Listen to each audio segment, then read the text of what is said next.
Welcome to my channel.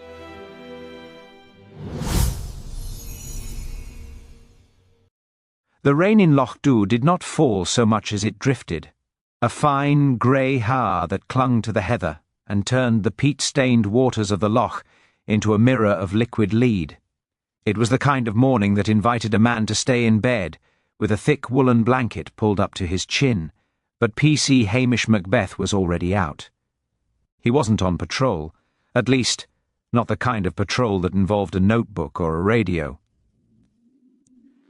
Hamish stood knee-deep in the chilly waters of the Anarchaig, a long, lanky figure in a worn wax jacket that had seen better decades. His shock of ginger hair was dampened into dark spikes, and his hazel eyes were fixed with predatory intensity on a swirling pool beneath a mossy overhang. In his hand was a stout stick with a wire noose, the tools of a man who preferred a fresh salmon for the pot over a processed sausage from the village shop. "Quiet now, Lugs," Hamish hissed. At his side, on the grassy bank, his dog Lugs, a creature of uncertain parentage and oversized ears, tilted his head and let out a soft, sympathetic whine. Lugs knew the stakes. A salmon meant a feast. A failure meant another tin of grey-looking soup on the wood-burning stove. Just as a silver flash flickered in the peat-dark water, the silence of the Highlands was shattered. It wasn't the cry of an eagle or the bleat of a stray sheep. It was the aggressive, high-pitched parp-parp of a continental car horn echoing off the crags of Tomnavulin. Hamish froze. The salmon, sensing a vibration in the air that didn't belong to the wild, flicked its powerful tail and vanished into the depths. "Oh, damnation," Hamish sighed, straightening his long back. He waded out of the water, his boots squelching with every step. "There goes breakfast, Lugs, and here comes trouble." The trouble, it turned out, was parked squarely in the middle of Lochdubh's main street, blocking the post bus. It was a silver Mercedes-Benz, polished to a shine that insulted the honest grime of the village. Stepping out of it was a man who looked like he had been vacuum-sealed into a tweed suit that was far too bright for the local landscape. This was Julian Vane Temperley. He was a Sassenach of the most exhausting variety, the kind who bought a Highland cottage, which was actually a 6-bedroom manor, and immediately set about telling the locals how to run a village they had inhabited for 1,000 years. "Constable, you're there," Vane Temperley shouted, waving a manicured hand as Hamish approached, looking every bit the lazy peasant the wealthy newcomers expected. Hamish adjusted his cap, his face a mask of polite, vacant curiosity. "Good morning to you, Mr. Vane Temperley. It's a grand day for the ducks. It's a miserable day for the drainage," the Englishman snapped. "I've told the council, and now I'm telling you. The runoff from the hillside is pooling at my gates. It's an obstruction. I expect it to be cleared." "And why aren't you in uniform? You look like a poacher." Hamish gave a slow, deceptive smile. "I was just checking the water levels, sir. Very important for the safety of the fish. As for the uniform, it's being pressed for the Sabbath." "Typical," Vane Temperley sneered, turning back to his car. "Idleness is the rot of the north. I'm hosting a dinner tonight for some very influential investors. I don't want to see a single sheep or a single scruffy policeman near my property. Do I make myself clear?" Hamish watched the Mercedes roar, splashing mud on the supermarket front. He patted Lugs' head. "He's a man in a great hurry to get nowhere, Lugs," Hamish murmured. "And men in a hurry usually end up tripping over their own feet." He headed toward the Lochdubh Hotel, hoping Mrs. Emma Jane would have the coffee pot on. He needed caffeine to deal with the likes of Julian Van Temperley. Little did he know he wouldn't have to deal with the man's arrogance for much longer. The warm, yeasty scent of baking bread wafted from the kitchens of the Lochdubh Hotel, a stark contrast to the damp, biting chill that had settled into Hamish's bones. He pushed open the heavy oak door, Lugs trotting at his heels with the practiced air of a dog who knew exactly where the crumbs were most likely to fall. Inside, the peat fire was smouldering in the grate, casting a flickering amber glow over the worn chintz armchairs. Mrs. Emma Jane, the proprietor, was behind the bar polishing glasses with a vigour that suggested she was working off a private grievance. She looked up as Hamish slumped onto a stool, his wet boots leaving dark patches on the floorboards. "You look like something the cat dragged in, Hamish Macbeth," she said, though her tone lacked any real bite. She reached for a heavy white mug and began pouring coffee that was thick enough to stand a spoon in. "I suppose you've had a run-in with that creature in the silver motor car? He was in here 10 minutes ago demanding to know if we had any proper sparkling water, as if the Highland spring wasn't good enough for his delicate throat. He has a way of making a man feel like a smudge on a clean window," Hamish replied, wrapping his long, calloused fingers around the warm mug. He took a grateful sip, feeling the heat travel down to his toes. "A dinner party," he says. "Influential investors. In Lochdubh, the only thing we invest in is a good coat and a sturdy fence, but Mr. Vane Temperley seems to think he's in Mayfair rather than Sutherland." "He'll learn," Emma Jane muttered, sliding a plate with a thick slice of buttered fruitcake toward him. "The Highlands have a way of wearing a man down until he either fits in or leaves. He's been trying to buy up the fishing rights on the lower stretch of the river, you know. Old Angus is spitting feathers about it." Hamish nodded slowly, his mind drifting back to the salmon he had lost. The peace of the morning was beginning to return, the rhythmic ticking of the long case clock in the corner lulling him into a comfortable state of deceptive lethargy. He had planned to spend the afternoon avoiding the paperwork that sat in a menacing pile on his desk at the police station, perhaps even taking a nap with lugs by the stove. It was a modest ambition, yet in Lochdubh, even the smallest dreams of idleness were prone to sudden, violent interruptions. The interruption arrived in the form of a frantic pounding on the hotel's front door. It wasn't the polite knock of a guest or the steady rap of the postman. It was a panicked, uneven thudding that spoke of a heart beating too fast. Before Emma Jane could reach the handle, the door burst open, admitting a gust of wet wind and a very breathless, very pale young woman named Sarah, who worked as a housemaid at the Vane Temperley estate. Her hair was plastered to her forehead, and her breath came in ragged gasps. "The master!" she cried, clutching the doorframe. "In the garden. The bells! Oh God, the bells!" Hamish was on his feet in an instant. The lazy policeman vanished, replaced by a man whose eyes were suddenly sharp and calculating. He didn't ask questions yet. He simply grabbed his cap and hurried toward the door, Sarah stumbling along beside him. They ran through the mist, the girl sobbing out fragmented sentences about a discovery near the old chapel on the estate grounds. The Vane Temperley property, formerly known as Ardvane House before the Englishman had insisted on calling it the Manor, sat on a rise overlooking the loch. As Hamish crested the hill, he saw it, the old bell tower that had stood since the 18th century, a relic of a time when the estate had its own small congregation. The heavy bronze bell, which hadn't been rung in decades, was swaying slightly in the wind, but it wasn't the sound of the bell that stopped Hamish in his tracks. Hanging from the thick braided bell rope, just a few feet off the ground, was Julian Vane Temperley. It was a bizarre and humiliating tableau. The man was suspended by his armpits, his expensive tweed suit jacket bunched up around his ears, making him look like a discarded marionette. His tongue was protruding slightly, and his face had turned a shade of mottled purple that clashed horribly with his silk cravat. He wasn't just dead. He had been displayed. Around his neck, someone had draped a heavy garland of wilted heather and stinging nettles, and tied to his ankles were two small, rusted handbells that tinkled softly every time the wind caught his dangling body. Hamish approached cautiously, his boots crunching on the gravel. Lugs stayed back, let out a low, mournful howl that echoed across the water. Hamish didn't touch the body. He knelt down, observing the way the rope had been knotted, a complex series of hitches that required a certain level of local skill. He noticed the scuff marks in the dirt, the way the grass had been trampled in a specific pattern, and the fact that the victim's shoes were missing. They were nowhere to be seen. A dinner party for investors, Hamish murmured to himself, his voice barely audible over the wind. And the host ends up as a clapper in his own bell tower. He felt a familiar weight in his chest, not of grief, for Vane Temperley had been a thoroughly unpleasant man, but of profound annoyance.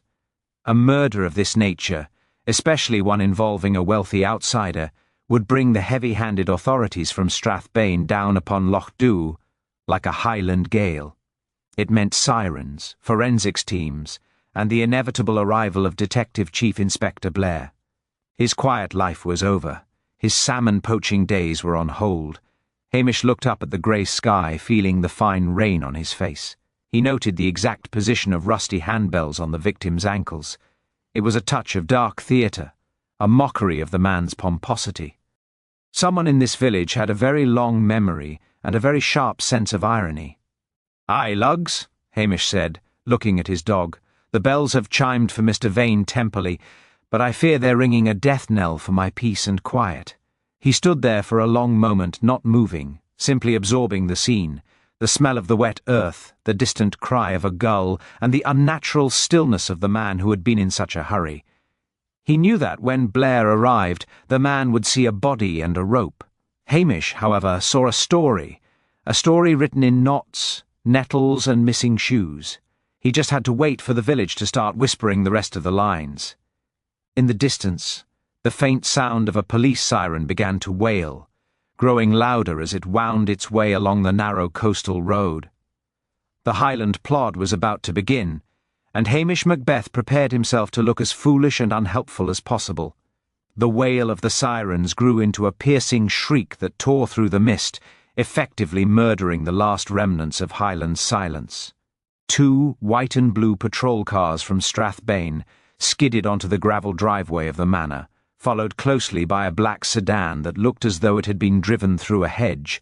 Before the vehicles had even come to a full stop, the doors flung open, and a swarm of officers in high-visibility vests spilled out, looking like a colony of neon ants.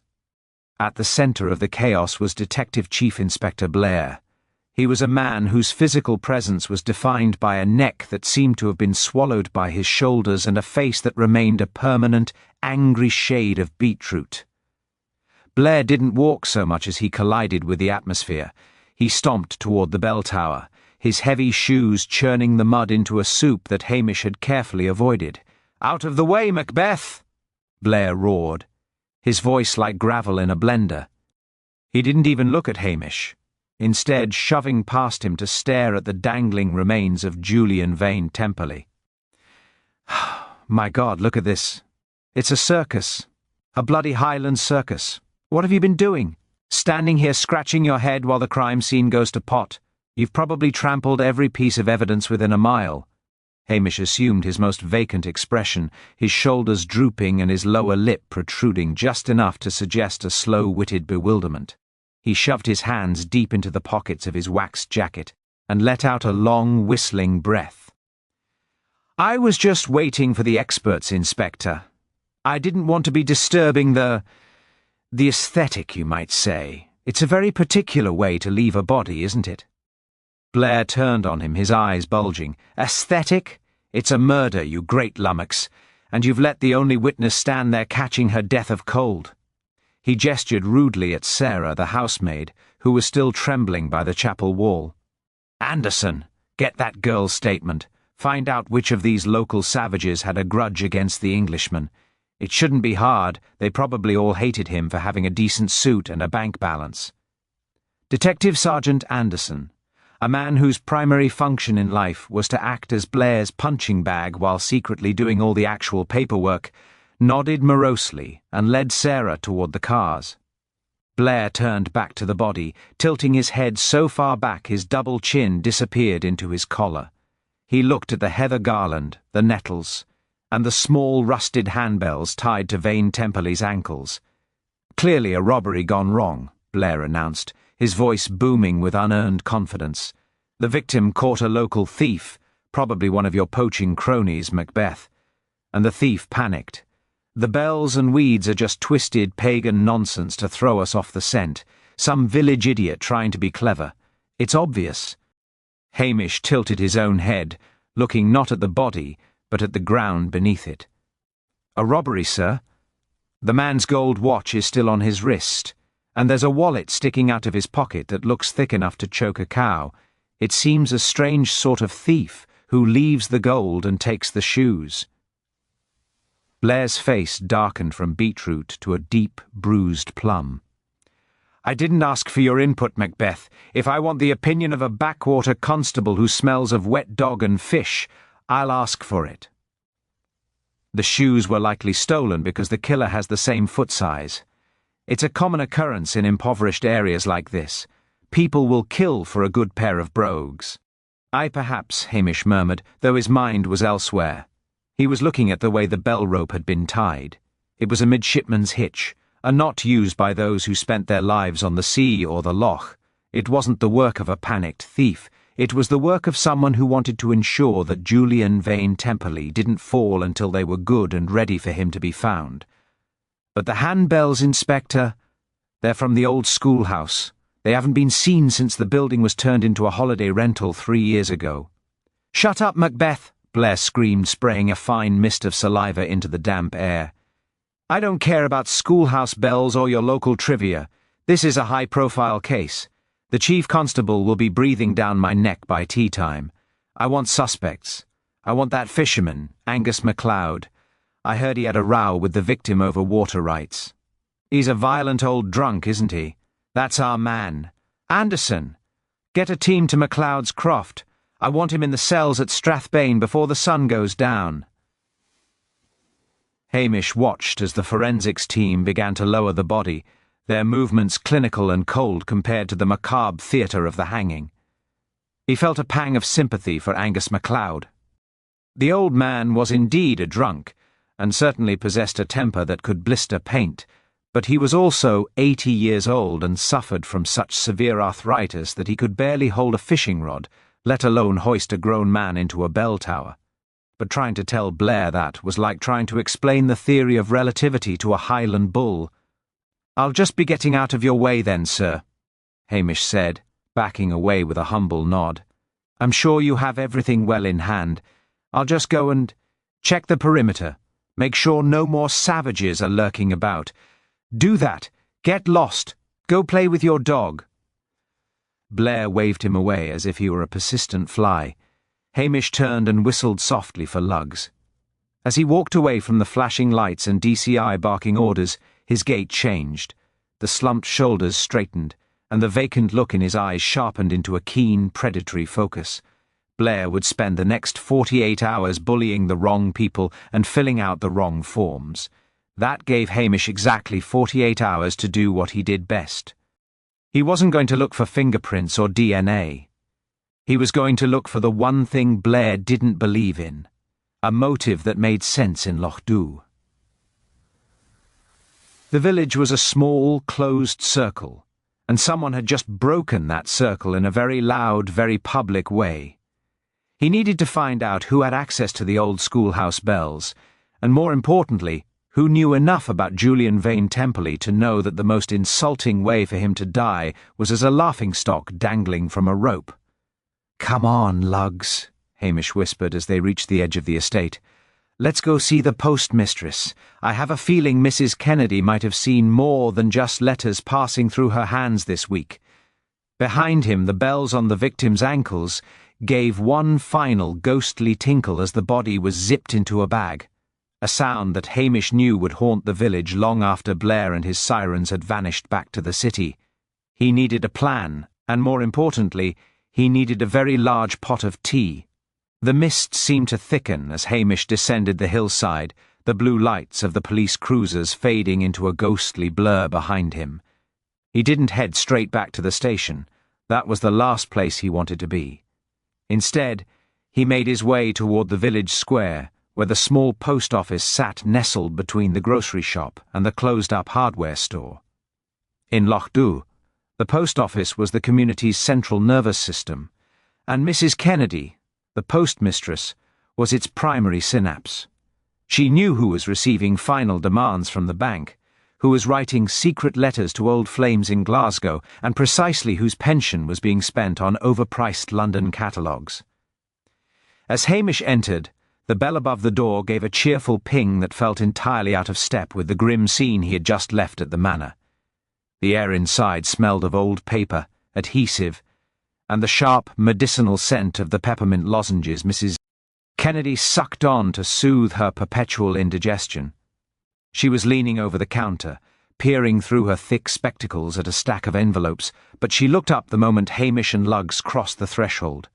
Her eyes sharpened with a light that could only be described as predatory curiosity. "So, Hamish," she began, her voice a conspiratorial rasp. "I hear the Sassenach has finally stopped his shouting, and in a bell tower no less. The word travels fast when the siren starts screaming at breakfast time." Hamish leaned against the counter, looking as though he had all the time in the world and very little on his mind. "News travels faster than a Highland stag when there's a death involved, Mrs. Kennedy. It's a sad business. A very strange business indeed." "Sad? Don't you come over all pious with me, Hamish Macbeth," she huffed, though she was already reaching for the electric kettle behind her. The man was a menace. Only last week he was here complaining that I didn't stock the Financial Times on the day of publication. As if the postbus can fly over the Grampians. He had no respect for the pace of life here. And now he's run out of time entirely. Is it true about the bells on his feet? Hamish nodded slowly, watching her prepare 2 mugs of tea. "It is, and the garland of nettles. It was a very deliberate display. I don't suppose you've noticed anyone particularly interested in the old schoolhouse lately, or perhaps someone who's been asking after those old handbells." Mrs. Kennedy paused, the teapot hovering mid-air. She set it down and leaned in closer, her face a map of wrinkles and knowing smiles. "The schoolhouse has been empty for a fortnight since the last lot of tourists left. But I'll tell you this, Julian Vane Temperley wasn't just making enemies of the locals. He had visitors. Important-looking types in suits that cost more than my house. One of them was here 3 days ago, using the public phone because he said the reception at the manor was medieval. He didn't sound happy, Hamish, not happy at all. Did you catch a name?" Hamish asked, his voice casual, though his ears were pricked. "Mr. Arbuthnot, or something similar." He was shouting about the contract and the environmental report, mentioned that if Julian didn't get the village on side for the development, the whole deal was off.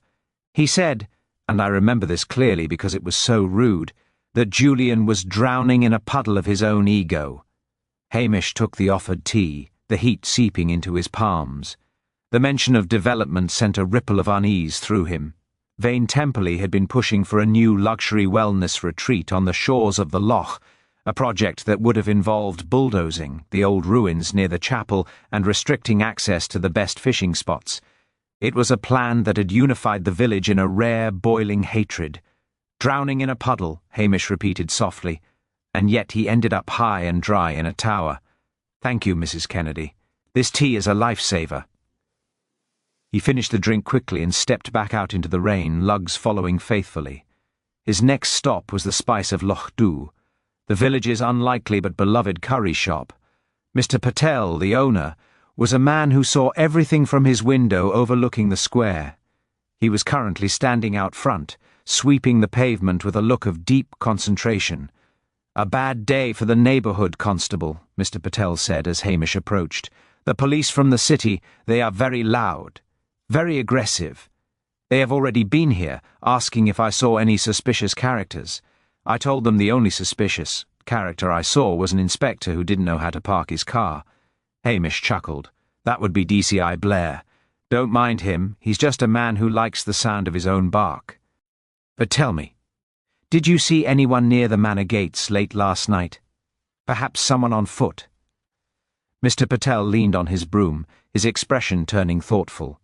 "The weather was very bad, you know, but around midnight I saw a light, not a car light. A torch, perhaps? Moving through the woods toward the chapel. And I saw something else, Hamish. A woman. She wasn't from the village. She was tall, wearing a very expensive-looking mackintosh. She came out of the hotel and walked toward the manor. She didn't look like she was going for a pleasant midnight stroll. A woman from the hotel? Hamish's mind immediately went to the guest list. Lochdubh was quiet this time of year. A tall woman in an expensive coat would stick out like a sore thumb. She returned about an hour later, Patel continued, but she wasn't wearing the coat anymore. She was just in her dress, shivering and looking quite distressed. I thought perhaps it was a lover's quarrel, and I am a man who minds his own business, so I did not speak." Hamish thanked him and began to walk toward the hotel. The pieces were starting to move, though they didn't yet form a picture. He had a disgruntled business partner, a village full of people with motives for murder, and now a mysterious woman who lost her coat in the middle of a Highland storm. He knew Blair was currently at the croft of Angus MacLeod, likely shouting himself hoarse and terrifying the old man's sheep, convinced he had found his killer. But Hamish knew better. The nettles, the bells, and the specific knots, these weren't the actions of a drunken, arthritic fisherman. They were the actions of someone who was making a point. As he reached the hotel, he saw a familiar, sleek green Rover parked in the drive. His heart gave a small, traitorous leap. Priscilla Halberton Smythe was back in town. Priscilla, the daughter of the local gentry, was the one woman who could make Hamish feel both entirely seen and completely invisible at the same time. She was also incredibly observant. If there was a tall, mysterious woman staying at the hotel, Priscilla would have already catalogued her jewellery, her accent, and her breakfast order. He straightened his jacket and tried to flatten his wild ginger hair, though the Highland rain made it a losing battle. He needed to find out who that woman was, and he needed to do it before Blair decided to arrest the entire population of Lochdubh out of sheer frustration. He pushed open the hotel doors again, the ping of the bell sounding a little more ominous this time. The mooching stage of the investigation was over. It was time to start digging into the secrets that the mist had tried so hard to hide. The lobby of the Lochdubh Hotel was thick with the scent of wood smoke and the low, anxious murmur of guests who had realized that their quiet Highland getaway had been transformed into a crime scene. Hamish paused by the cloakroom, his eyes scanning the array of dripping outerwear.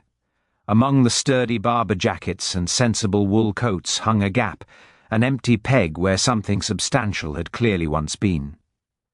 He moved toward the lounge, and there, silhouetted against the tall window that overlooked the rain-lashed loch, sat Priscilla Halberton Smythe. She was as elegant as ever, her blonde hair perfectly coiffed despite the humidity, and she was nursing a cup of Earl Grey with a thoughtful expression that Hamish knew meant she was several steps ahead of everyone else in the room. "You look particularly bedraggled today, Hamish," Priscilla said without turning around, her voice cool and melodious. "I take it that the discovery at the manor has reached your ears. Or did the sirens from Strathbane simply wake you from your morning nap?" Hamish pulled up a chair, ignoring the small pool of water forming around his boots. "I was actually out for a walk, Priscilla. It's a terrible business. Mr. Vane Temperley was not a man built for hanging in a bell tower. He was a man built for boardrooms and shouting at waiters." Priscilla turned her head, her blue eyes narrowing slightly as she studied him. "He was a man built for making enemies, Hamish. My father is currently in the library trying to pretend he isn't relieved. Julian was threatening to block the access road to the upper estates unless the local landowners backed his development project. He called it strategic leverage. My father called it blackmail. And what do you call it?" Hamish asked, leaning forward. "A motive," she replied simply. "But Julian was playing a much larger game than local land disputes. He was here with his legal counsel and a representative from a London investment firm. The woman staying in room 4, Mrs. Cynthia Arbuthnot. She arrived 2 days ago, and let us just say the atmosphere between them was less than professional. There was a great deal of shouting in the dining room last night regarding a missing contingency in their contract." Hamish thought of Mr. Patel's description of the tall woman in the expensive mackintosh. Mrs. Arbuthnot wouldn't happen to be a tall lady with a penchant for high-end rainwear, would she? One that might have gone missing during a midnight stroll? Priscilla set her teacup down with a delicate clink. She is indeed tall, and she is currently upstairs claiming to have a migraine. Curiously, she asked the maid this morning if there were any local shops that sold ladies' coats, as she claimed hers had been ruined by a spill. It's a rather clumsy lie, don't you think? To lose one's coat in the middle of a Highland storm suggests a level of haste that borders on the frantic. "Aye," Hamish muttered, his mind whirling. "And the husband, Mr. Arbuthnot?" "He isn't here," Priscilla said, leaning in closer. "That's the interesting part. Cynthia is the lead partner. She's the one with the steel in her spine." Julian was merely the face of the operation, the man who was supposed to charm the locals, a task he failed at spectacularly. If the project fell through because of Julian's incompetence, Cynthia stood to lose millions in consultancy fees. She isn't a woman who takes kindly to losing. Hamish looked toward the staircase that led to the guest rooms. He could imagine the scene, a cold, calculated woman like Cynthia Arbuthnot, realizing that a pompous fool who couldn't even manage a village council was squandering her investment. But would she have the strength or the local knowledge to hoist him into a bell tower? It seemed unlikely. The knots were too specific, the symbolism too rooted in Lochdubh's own grievances. "There's more, Hamish," Priscilla continued, her voice dropping to a whisper. "Last night, before the rain really set in, I saw Julian arguing with someone at the edge of the hotel grounds. It wasn't Cynthia. It was a man, someone much shorter, wearing a heavy fisherman's smock. They were speaking in Gaelic, or rather, the other man was. Julian looked terrified. I've never seen a man of his stature look so small." "Gaelic?" Hamish scratched his chin. "There are only a handful of folk left in the village who use the old tongue when they're angry. Most of them are too old to be out at night, let alone dragging a Sassenach to a chapel." "It sounded like a curse," Priscilla added, a shiver running through her. "A very old, very dark curse. Something about the bells ringing for the thief." Hamish felt a cold prickle at the base of his neck. The pieces were beginning to align, but they were forming a shape he didn't quite like. He had a London shark with a missing coat, a mysterious Gaelic-speaking figure, and a victim displayed like a pagan sacrifice. And meanwhile, DCI Blair was likely halfway to throwing Angus MacLeod into a damp cell because he couldn't see past the old man's surly attitude. "You've been very helpful, Priscilla," Hamish said, standing up and adjusting his cap. "I don't suppose you've seen a pair of expensive Italian brogues lying around? Size 10, lightly brown leather?" Priscilla shook her head. "No shoes, Hamish. But if I were you, I'd check the old schoolhouse. Keys disappeared from the hotel office 2 days ago. Mrs. Emma Jane thought she'd just misplaced them, but in light of the handbells appearing on Julian's ankles, it seems too much of a coincidence." Hamish nodded, a plan forming in his mind. "I'll do that. And Priscilla? If Mrs. Arbuthnot recovers from her migraine, try to find out where she was at midnight. Mention the thief's curse, and see if she turns any paler." He turned and headed for the door, Lugs waking from a nap beneath the table to follow him. As he stepped back out into the grey drizzle, Hamish knew he was walking into a hornet's nest. Blair would be furious if he found out Hamish was conducting his own inquiries, but if he didn't, an innocent man would be ruined while a killer walked free. He needed to get to the schoolhouse before the forensics team realized it was part of the map. He also needed to figure out why a London socialite would be wandering the moors at midnight without her coat, and what kind of thief Julian Vane Temperley had actually been. The air was thick with more than just rain. It was thick with the scent of a very old, very local vengeance that was finally drawing its circle closed. He whistled for Lugs, his pace quickening as the dark silhouette of the old schoolhouse appeared through the mist. He had a feeling the missing shoes were only the beginning of what Julian had lost. The old schoolhouse stood on a desolate stretch of rising ground, its stone walls darkened by decades of Atlantic storms, and its windows staring out like sightless eyes toward the loch. As Hamish approached, the wind whipped around the corners of the building, creating a low, moaning sound that seemed to emanate from the stone itself. He paused at the heavy timber door, noticing the slight splintering around the lock. It hadn't been kicked in, someone had used a key, but they had been in a clumsy, shaking hurry to get inside. Lugs gave a low, uncertain growl, his hackles rising along his spine.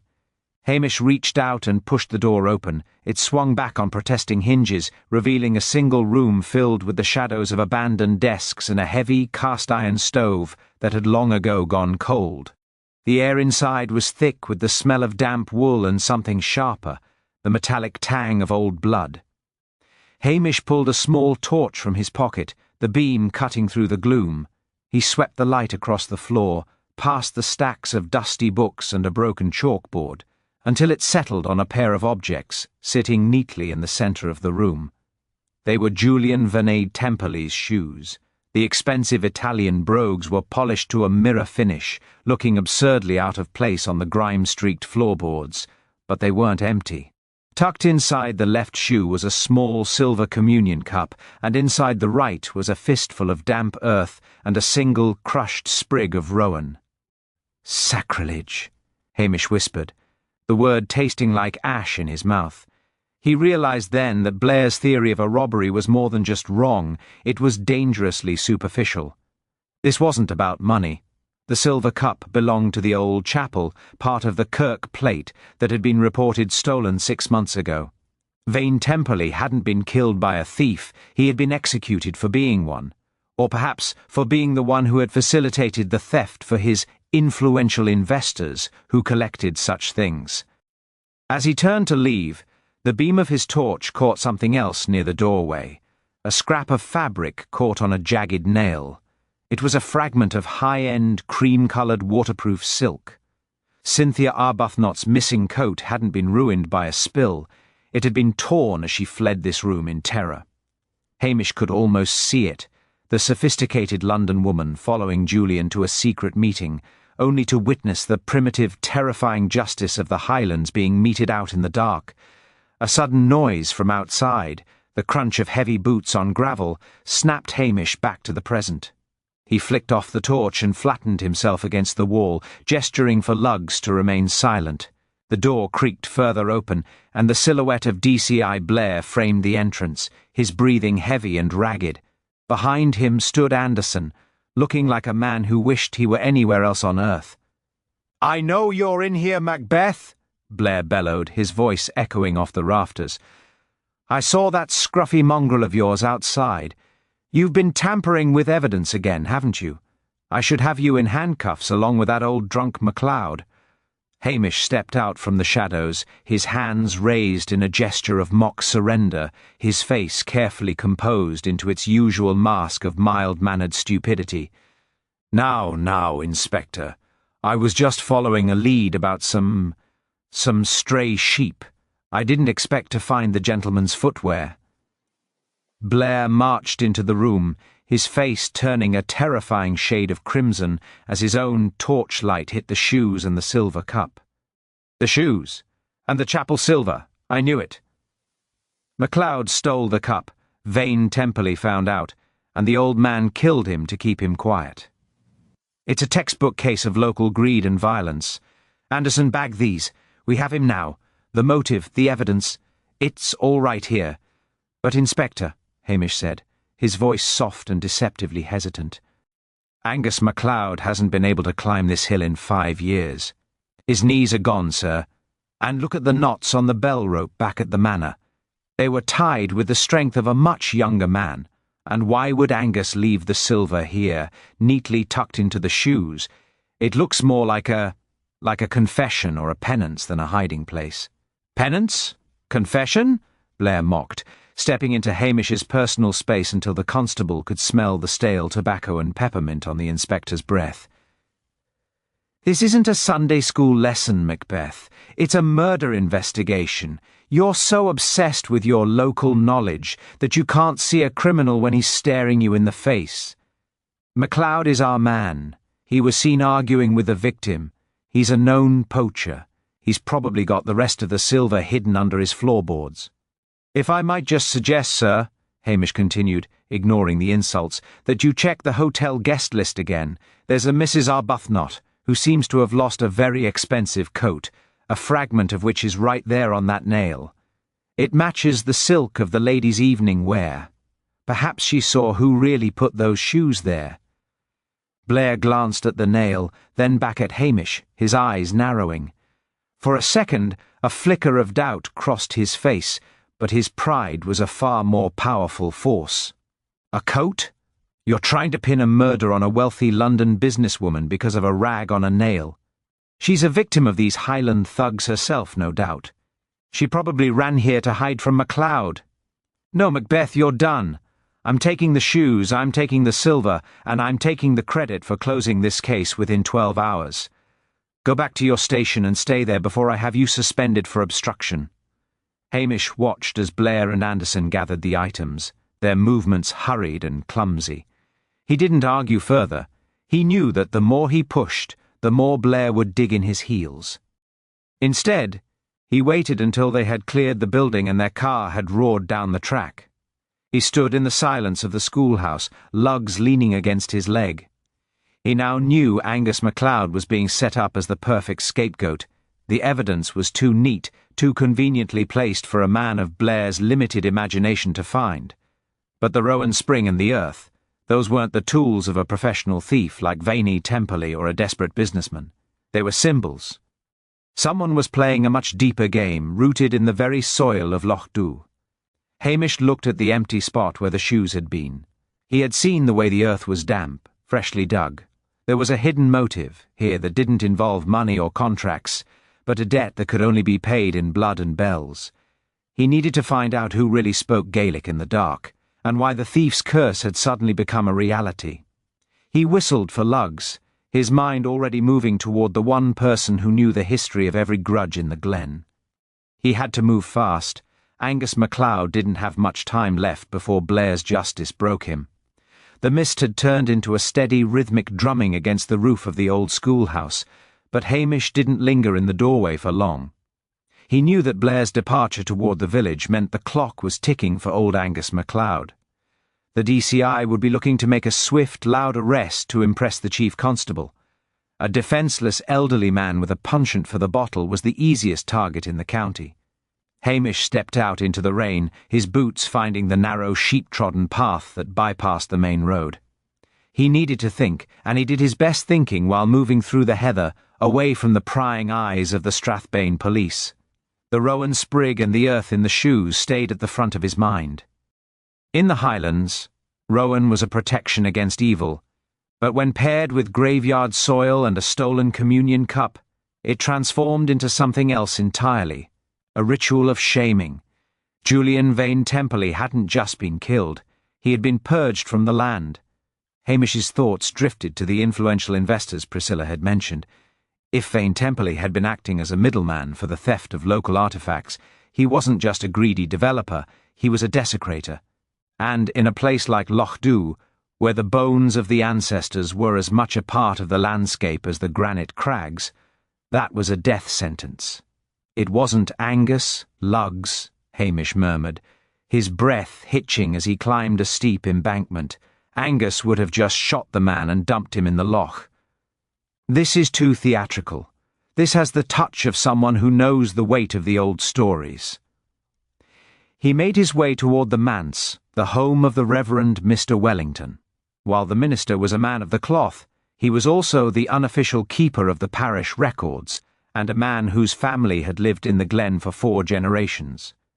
If anyone knew about the history of the chapel silver, or the specific nature of a Gaelic curse involving bells, it would be him. As Hamish approached the sturdy stone house, he saw a light flickering in the study window. He didn't go to the front door, he went to the side entrance, knowing the Reverend would be nursing his afternoon tea and likely hiding from the weather. The Reverend opened the door before Hamish could even knock. He was a small, bird-like man with eyes that seemed to see through walls. He took one look at Hamish's wet clothes and the grim set of his jaw and stepped aside. "You've come about the bell ringer, I assume, Hamish? The village is humming like a disturbed hive. I heard Blair has already decided on poor Angus." "He has indeed, Minister," Hamish said, taking a seat in the kitchen. "But the evidence is too tidy. There was rowan and earth in the victim's shoes, and the old chapel cup. It looks like a judgment, not a crime." The Reverend sat down across from him, his face clouding.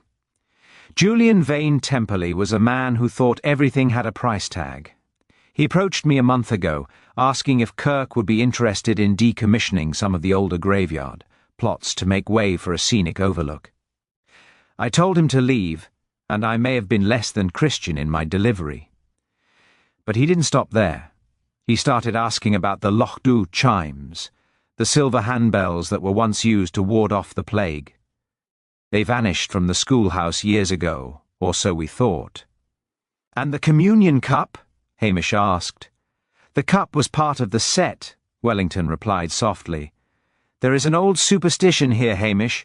It says that if the silver is taken from the glen by a thief, the bells will ring of their own accord, to call the soul of the thief to account. To see Julian hanging there, with the schoolhouse bells at his feet, it's as if someone was playing the part of Providence." Hamish leaned back, his mind clicking into place. He thought of the woman, Cynthia Arbuthnot, and her missing coat. He thought of the man in the fisherman's smock Priscilla had seen.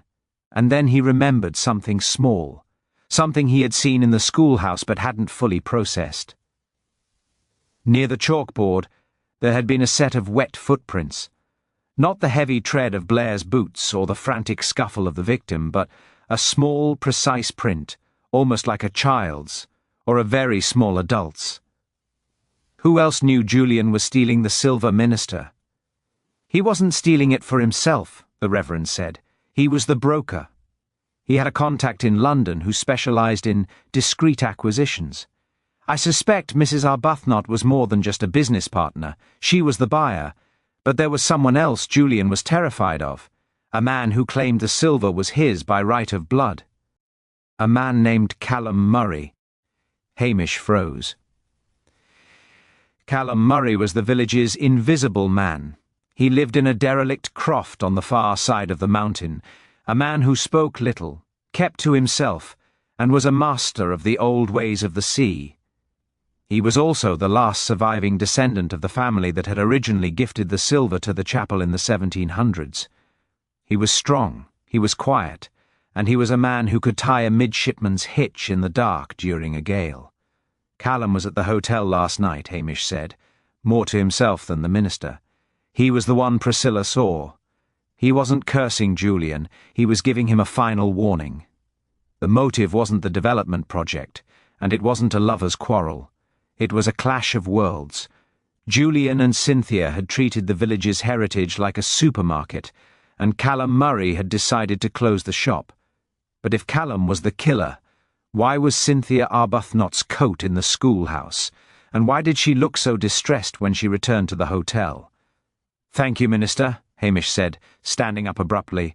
"I think I know what happened, but I need to prove it before Blair drags Angus to the station.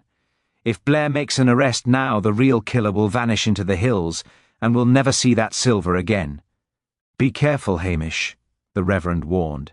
"A man who thinks he is doing the work of God or the ancestors is a dangerous man to corner." Hamish nodded and retreated into the rain. He didn't head for Callum's croft, though. Instead, he headed back toward the hotel. He needed to speak to the maid, Sarah, again. He needed to know exactly what she saw before she started screaming. If his theory was right, the Sassenach hadn't just been murdered. He had been the victim of a very modern betrayal wrapped in a very old shroud. As he walked, he could hear the distant, rhythmic tolling of the church bell, a regular, sombre sound that seemed to mock the frantic, tinkling handbells that had announced Julian's end. The trap was starting to form in his mind, but to spring it, he would have to play the fool one last time for DCI Blair. He needed to make the inspector believe he was onto something even more obvious than Angus MacLeod leading the red-faced man exactly where the truth was hiding in plain sight. He whistled for lugs, his heart racing. The peace of Lochdubh was a fragile thing, and he was the only one left to mend the break.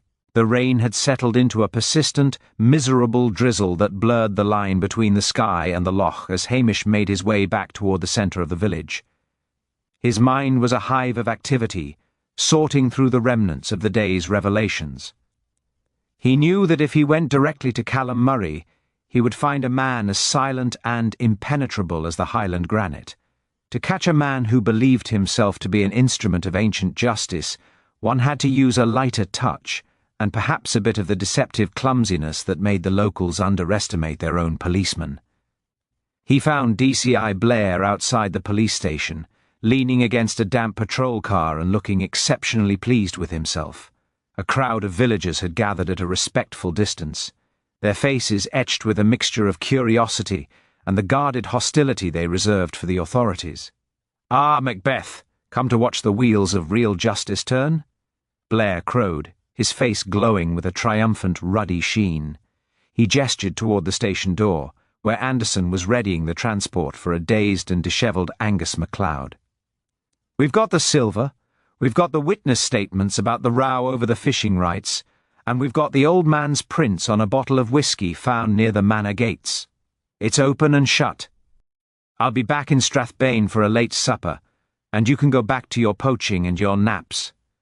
Hamish stopped, wringing out his sodden cap with a look of profound, wide-eyed confusion. "Och, Inspector, you're a marvel of speed, you really are. It's just... well, it's a bit of a shame about the other silver, isn't it? And the lady's coat. I was just talking to the folk at the hotel, and they're all saying the same thing. They say it's a pity the real treasure is going to be halfway to London by midnight." Blair's expression shifted instantly from triumph to suspicion. He stepped away from the car, his eyes narrowing until they were like slits in a block of lard. "The real treasure? What the devil are you talking about, Macbeth?" "We recovered the communion cup. It's right there in the evidence bag." "Aye, the cup," Hamish said, scratching his head and looking vacantly at the grey horizon. "But that was just the appetizer, as they say." "Mrs. Kennedy was telling me that Julian Vane Temperley had found the original altar set, the solid gold pieces from the Spanish Armada wreck. She said he'd hidden them in the old schoolhouse chimney because he didn't trust his partner, Mrs. Arbuthnot. It seems a shame that Angus will take the fall for a silver cup while the gold goes missing. The village is whispering that someone is going to collect it tonight, now that the police are busy with the arrest." Blair's greed was a well-documented trait, second only to his vanity. The mention of gold and a hidden stash in the schoolhouse, the very place he had just searched with such arrogance, made his neck swell over his collar. "The schoolhouse? The chimney? We didn't check the chimney. Anderson, why didn't we check the chimney?" "You said it was a textbook case, sir," Anderson muttered, his voice dripping with weary resignation. "Shut up!" Blair barked. He turned to Hamish, his face a mask of predatory interest. "You're sure about this? If there's more stolen property, it needs to be recovered before any looters get their hands on it.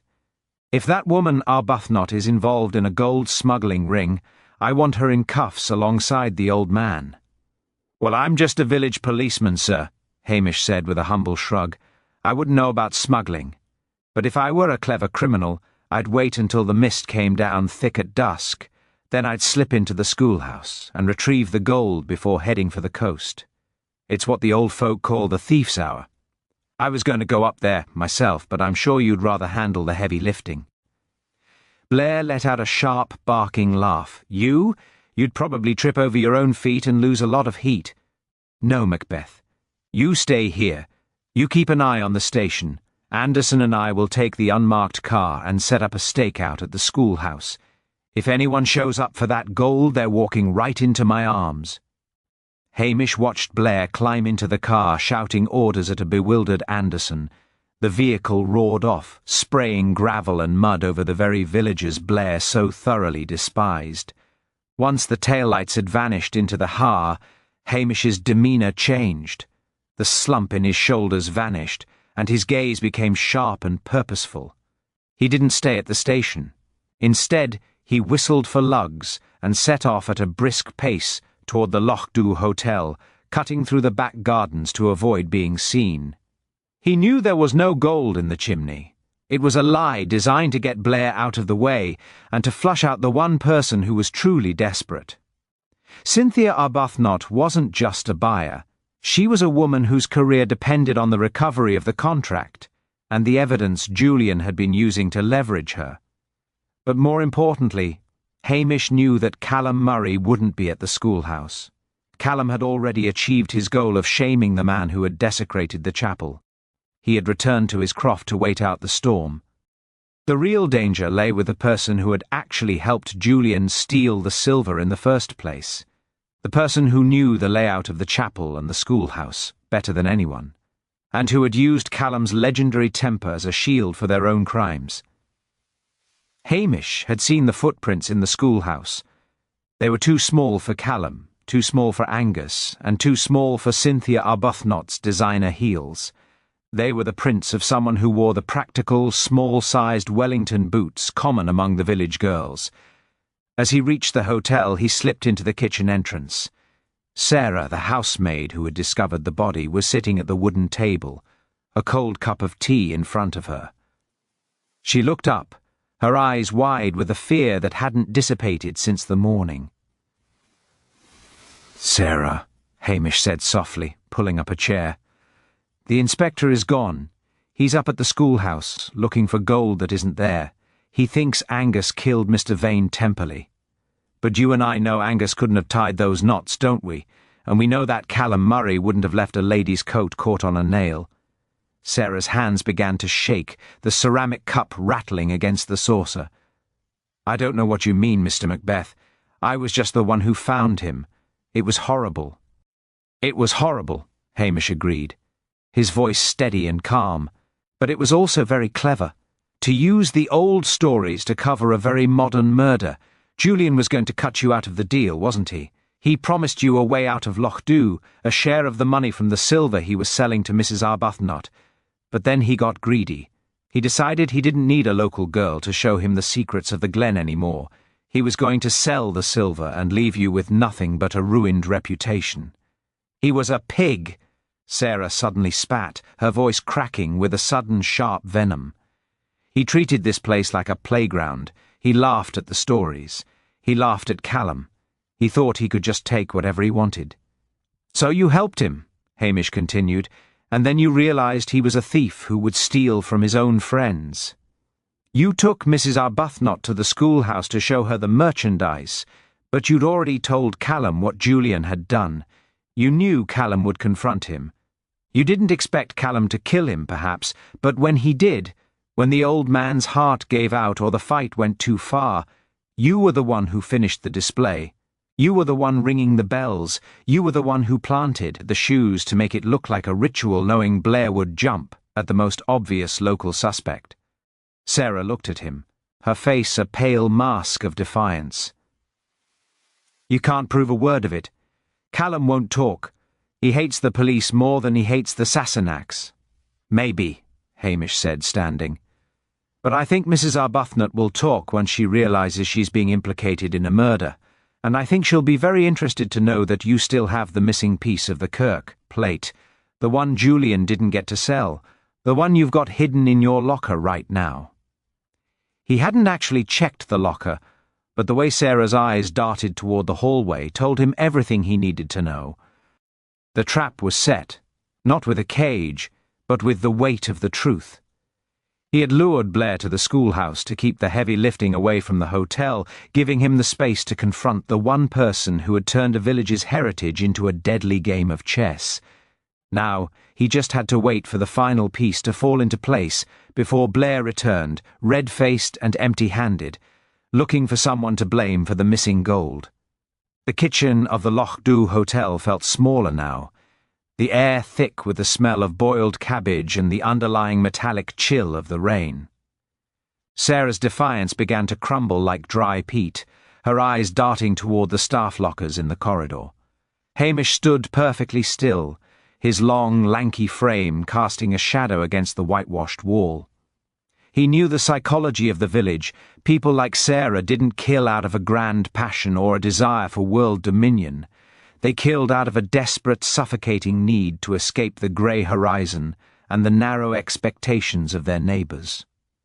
Julian Vane Temperley had offered her a window into a glittering world, and then tried to slam it shut on her fingers. "It wasn't supposed to be like that," Sarah whispered, her voice barely audible over the hum of the refrigerator. "He said we were partners. He said the silver was just sitting there gathering dust and that it belonged to the world, not just a drafty chapel no one uses. But when the lady from London arrived, he changed. He started talking to her in the lounge, laughing about the local help. He told her he'd found the treasure himself. He was going to take the money and leave me here to scrub floors for the rest of my life." Hamish sighed, a sound of genuine disappointment. And so you went to Callum Murray. You knew Callum's blood would boil if he thought the Kirk silver was being peddled like cheap trinkets. You played him like a fiddle, Sarah. You told him when Julian would be at the schoolhouse. And you told him Julian was planning to melt it down. I only wanted Callum to scare him, she cried, her face twisting into a mask of grief and fury. I thought if Callum roughed him up, Julian would be too frightened to stay. He'd leave, and I'd have the silver he'd already moved to the schoolhouse. But Julian had a weak heart. He'd been taking pills for it, expensive ones from London.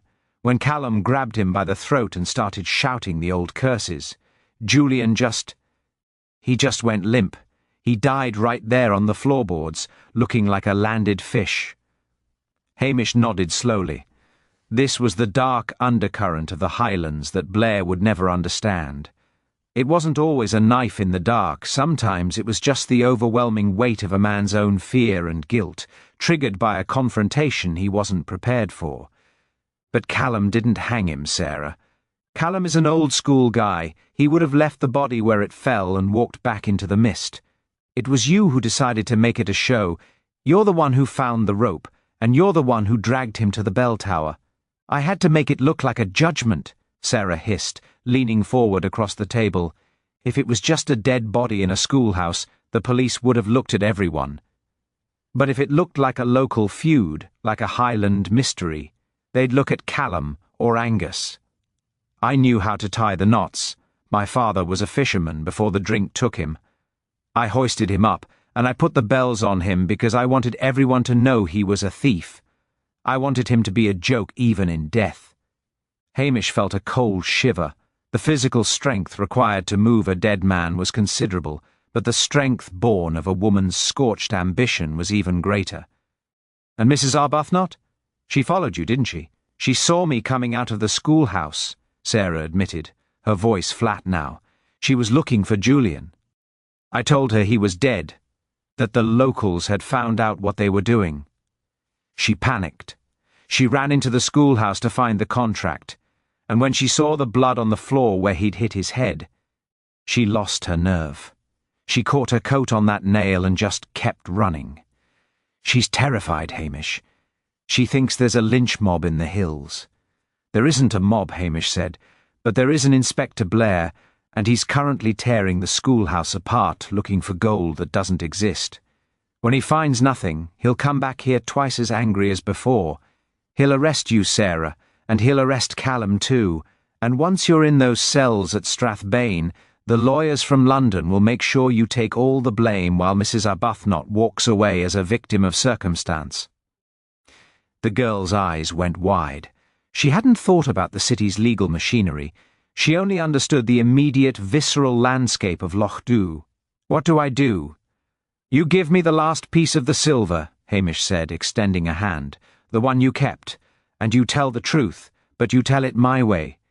You tell Blair that Julian attacked you, that Callum intervened to save you, and that the hanging was an act of madness brought on by the shock. If you try to hide it now, you're finished. Before she could answer, the sound of a heavy engine rumbled in the courtyard. It was Blair's car. Hamish could hear the doors slamming and the DCI's distinctive, high-pitched shouting. The stakeout had been a failure, and the beast was returning for its pound of flesh. "Quickly, Sarah!" Hamish urged. The girl fumbled with a key at her waist, ran to the staff lockers, and pulled out a heavy object wrapped in a tea towel. She thrust it into Hamish's hands.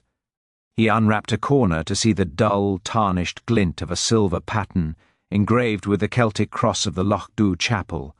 It was the final piece of the stolen set. Hamish shoved the silver under his wax jacket, just as the kitchen door flew open. Blair marched in, his face no longer beetroot but a terrifying shade of eggplant. He was soaking wet, shivering, and looked as though he had spent the last hour crawling through a soot-filled chimney, which, knowing Blair's thoroughness when greed was involved, he probably had. "Macbeth!" Blair screamed, his voice cracking. "There is no gold. The chimney is empty. I've stood up there in the rain like a garden gnome while you probably sat here laughing. And as for you," he turned his fury on Sarah, who shrank back against the lockers, "you're coming with me. I don't care about fishing rights or bells anymore. I'm arresting every single person who spoke to that Englishman until someone tells me where the rest of the loot is." Hamish stepped forward, his face a picture of innocent surprise. "No gold, sir? Oh, that is a disappointment. But I think I've found something better. While you were, investigating the flu, I was having a word with Sarah here. It turns out she was a witness to the whole tragic accident. It wasn't murder at all. It was a struggle. Julian Vane Temperley tried to assault this poor girl over a business dispute, and Callum Murray stepped in to defend her. The excitement was too much for the gentleman's heart." Blair stopped mid-stride, his mouth hanging open. "An accident? A struggle? What about the hanging? What about the bells?" "Pure hysteria, sir," Hamish said, his voice lowering to a confidential, sympathetic whisper. The girl was out of her mind with fear. She thought if the police found a dead Englishman in the schoolhouse, the village would be blamed. She tried to make it look like a local legend. A bit of Highland melodrama to throw the city folk off. "She's just a simple girl, Inspector. She didn't know any better. But look at what she recovered from the struggle." With the timing of a seasoned stage actor, Hamish pulled the silver pattern from his jacket and held it up. The kitchen's fluorescent light flickered off the ancient silver. "The missing Kirk plate," Hamish announced, "found in Julian's possession. It seems the thief was exactly who we thought he was, and thanks to your brilliant pressure on the village, Sarah here felt she could finally come forward with the truth. If you hadn't been so intimidating, she might never have spoken." Blair stared at the silver. He looked at the trembling girl. His mind, always hunting for the path of least resistance and greatest glory, began to pivot. An accident with a silver recovery was better than an unsolved murder. It meant he could write a report that made him look like a master of interrogation who had broken a witness through sheer presence. He could take credit for returning the chapel treasures and close the file before the weekend. "Assault, you say?" Blair muttered, straightening his soot-stained tie. "And the girl's been hiding the evidence out of fear?" "Yes, I can see that. It's the kind of primitive reaction you expect in these parts. Anderson, get the caution ready. And get that silver bagged. We've got our result." Hamish stood back, watching as Blair began to bark orders again, the man's ego expanding to fill the room once more. Sarah looked at Hamish, a silent, terrified thank you in her eyes. Hamish didn't smile. He knew he had just saved a girl from a life sentence and an old man from the gallows, but he had also allowed a killer of sorts to go free under a cloud of accidental circumstances. It was the Lochdubh way. Justice wasn't always found in a courtroom. Sometimes it was just about restoring the balance of the glen. But he still had one more step to make sure he didn't end up being the hero of the piece. He needed to make sure Blair got all the glory and all the paperwork that came with it. The chaos in the hotel kitchen was a symphony of Blair's self-importance and the clattering of forensic bags.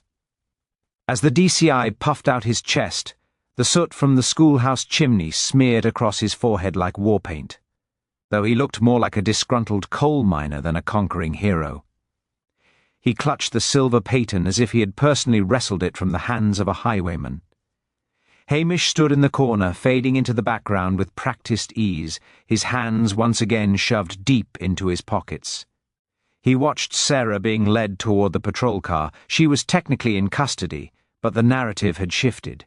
She was no longer a cold-blooded manipulator who had staged a macabre display.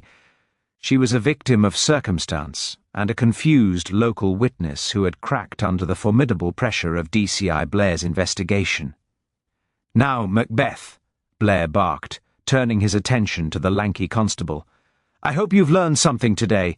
This is how a real detective operates. We don't sit around drinking tea and waiting for the heather to grow. We move, we squeeze the suspects. We follow the trail of the missing loot until it leads us to the heart of the matter." "Oh, I've learned a great deal, sir," Hamish replied, his voice thick with a deceptive layer of admiration. "I was just thinking, though. When the chief constable reads your report, he's going to be exceptionally impressed. To solve a murder, recover the stolen Kirk silver, and uncover a London-based smuggling ring all in one afternoon. That's the sort of work that earns a man a permanent desk in the big city. Perhaps even a promotion to assistant chief. They'll be wanting you in Inverness or Glasgow for certain, to teach the new recruits your methods." Blair froze. The word promotion usually acted on him like a shot of adrenaline, but Inverness and teaching recruits sounded dangerously like more work and less time for the golf course. More importantly, Hamish knew that Blair's current lifestyle in Strathbane relied on a very specific balance of looking busy while doing very little. However, the light of ambition was a flickering thing in Blair's eyes, easily manipulated. "Inverness, you think?" Blair mused, rubbing his double chin. "Well, it's only right. I'm wasted in these hills, Macbeth. Wasted. But the paperwork, it'll be a nightmare.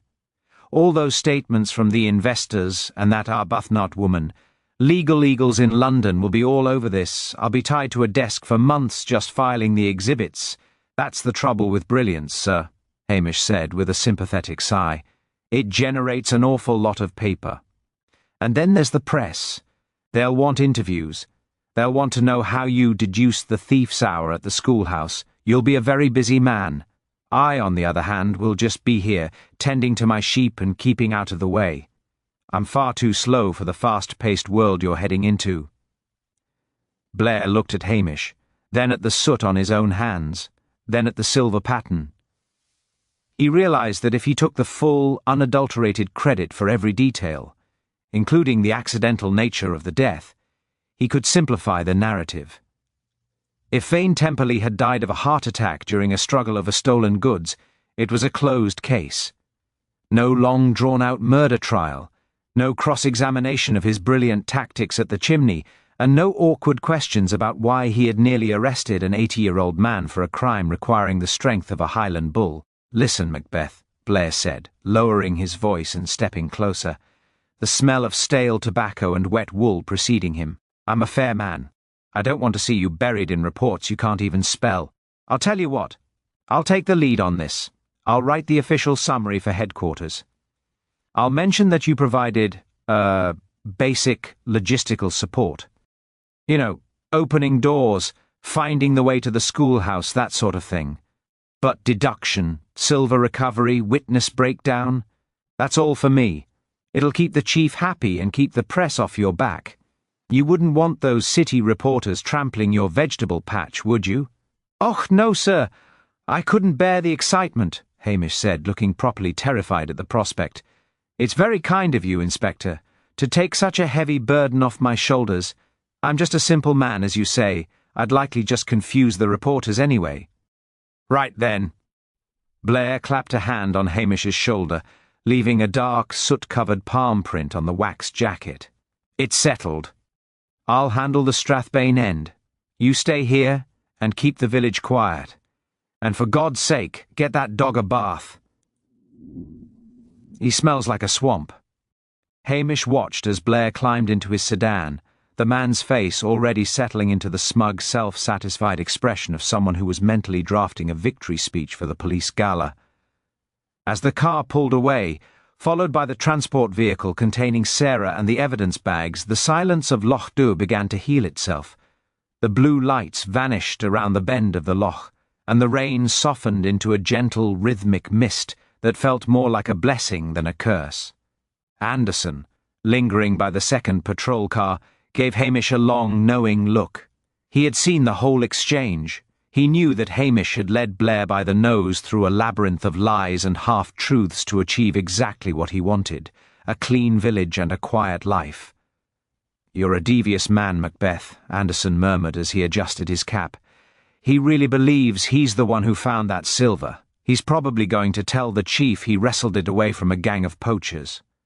"Let him believe it, Anderson," Hamish said, a genuine smile finally touching his eyes. "A man with a full ego is a man who doesn't come back to Lochdubh looking for trouble. As long as he's happy in Strathbane, I'm happy here. And Callum Murray can stay on his mountain, and Angus MacLeod can go back to his whiskey. The balance is restored. And the woman, Arbuthnot? She'll be on the first train to London tomorrow," Hamish said. "She's lost her investment, her partner, and her coat. She won't be coming back to the Highlands in a hurry.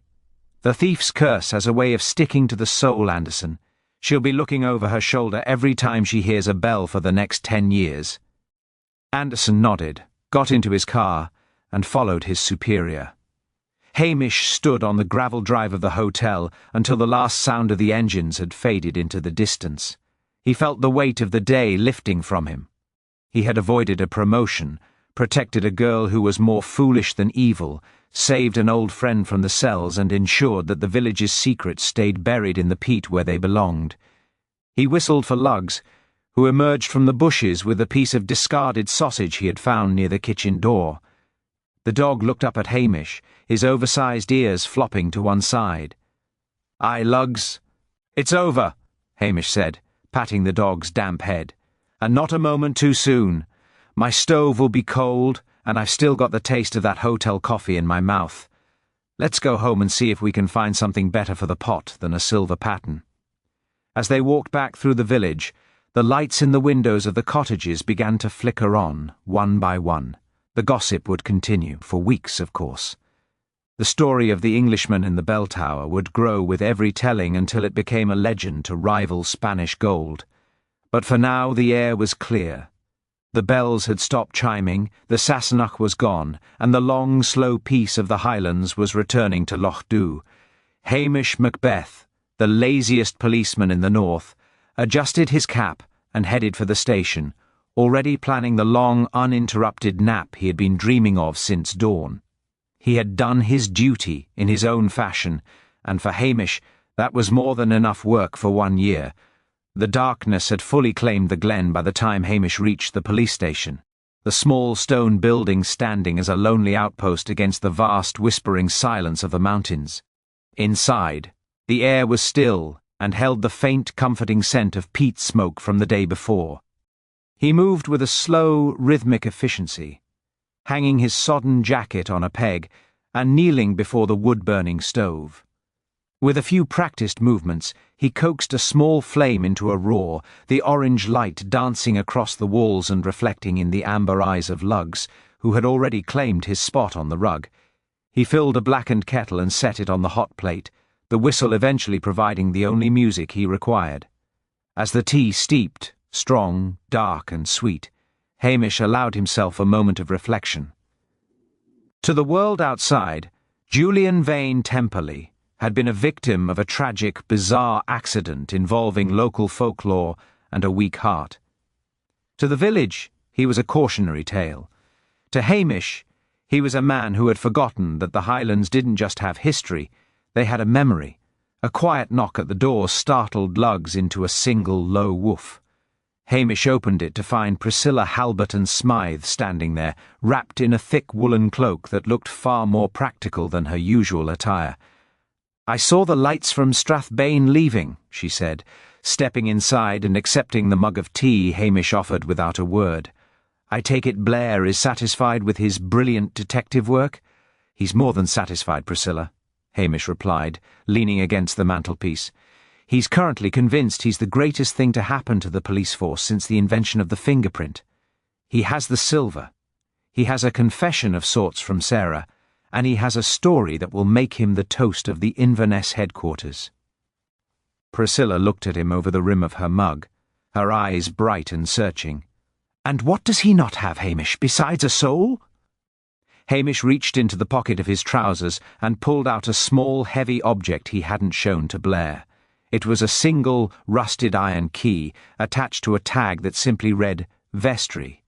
He doesn't have the key that unlocked the chapel silver in the first place. He thinks Julian broke the lock, but the lock wasn't broken. Someone who knew where the spare was kept opened it. "Sarah?" Priscilla guessed. "No," Hamish said, looking into the fire. "Sarah was the one who moved the pieces, but she didn't have the key. The key was Kirk Sessions' possession. It was the Reverend Mr. Wellington who gave it to Julian, Priscilla. He thought the money from the discreet acquisition would save the chapel roof. He did a deal with the devil for a holy cause, and when it went wrong, when Julian started blackmailing the locals and Callum Murray got involved, the minister had to watch the fallout from the sidelines." Priscilla gasped softly. "The minister?" "But he seemed so appalled." "He was appalled," Hamish said. "Appalled at what he'd unleashed. He didn't want Julian dead, but he couldn't stop the wheel once it started turning. "I'm leaving the key on his doorstep tonight. He'll know the secret is safe with me, and I suspect the donations to the poor box will be quite substantial this winter. And you're letting it all go? No arrests for the conspiracy?" Hamish took a long pull of his tea, the warmth spreading through his chest. "If I arrest the minister, the kirk closes. If I arrest Sarah for the staging, her life is over for a moment of panic. If I arrest Callum, I'm arresting the very spirit of the glen. No, Priscilla. The silver is back, the thief is gone, and Blair is happy in the city. Justice isn't always a gavel hitting a block. Sometimes it's just making sure everyone can sleep at night." Priscilla stood, her expression softening into something like genuine respect. She reached out and touched his arm briefly. "You're a good man, Hamish Macbeth. A lazy, poaching, infuriating man, but a good one." She slipped out into the night, the mist swallowing her almost instantly. Hamish stood at the door for a moment, looking out at the village of Lochdubh. The lights were low, the rain had stopped, and the only sound was the distant, muffled pulse of the Atlantic against the rocks. He closed the door and turned the bolt.